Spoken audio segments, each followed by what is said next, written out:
соницата, таа неспорно е често пати поврзана со стресниви состојби, некогаш е нивна последица, некогаш е последица и на некои други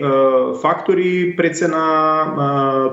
користење на, например, прекумерно користење на кофеински напитоци, мислам тука на кафе, енергетски напитоци, зелен чај и така натака. Ако е причината во случајов ако сме ние виновни, односно нашето однесување, тука можеме полесно да си помогнеме и во секој случај генерално не треба да се претерува со кофеински напитоци, особено не во попладневниот или приквечерниот период од денот, треба да се избегнуваат затоа што може да негативно повлијаат на заспивањето. Друга работа се разбира условите кои што ги имаме за спиење, доколку сме го користеле овој изминат период да преспиваме попладневни дремки и така натака, и тоа може де факто да ни го наруши ноќниот сон. Веќе имаме високи температури. Тоа е непријатно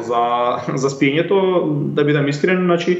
тоа си добро го осети на своја кожа. Треба да имаме оптимални услови за спиење во собата, тоа подразбира ладна просторија до максимум 22-3 степени, па и помалку. Треба да имаме, значи, темна просторија, тивка,